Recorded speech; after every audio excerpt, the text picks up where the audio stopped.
നമ്മളിപ്പോ കേട്ടുകൊണ്ടിരിക്കുന്നതാണ് അമീബിക് മസ്തിഷ്ക ജ്വരം ബാധിച്ച് കുട്ടികൾ മരണപ്പെടുന്ന ഒരു വാർത്ത. അത് കേട്ടപ്പോൾ തന്നെ നമ്മൾ ആകെ ടെൻഷൻ ആയിട്ടുണ്ടല്ലേ. ഇപ്പൊ ഞാനുള്ളത് നല്ല അസൽ നീന്തക്കുളത്തിന്റെ അടുത്താണ്.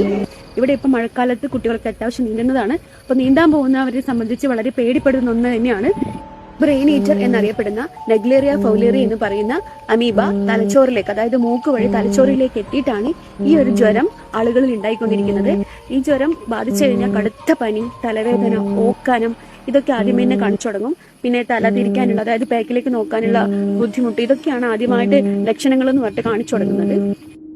പിന്നീട് അത് ഓർമ്മക്കുറവിലേക്കും അതുപോലെ തന്നെ അപസ്മാരത്തിലേക്കും ആളുകളെ കൊണ്ട് എത്തിക്കുകയാണ് ചെയ്യുന്നത്. ഒഴുക്കുള്ള വെള്ളത്തിൽ കുളിക്കുന്നതും അതുപോലെ ക്ലോറിൻ ചെയ്ത വെള്ളത്തിൽ കുളിക്കുന്നവർക്കും ഈ ഒരു ജ്വരം ബാധിക്കില്ല എന്നാണ് ഗവേഷകർ പറയുന്നത്. കാരണം കെട്ടിക്കിടക്കുന്ന വെള്ളത്തിലാണ് ഈ ഒരു അമീബ താമസിക്കുന്നത്.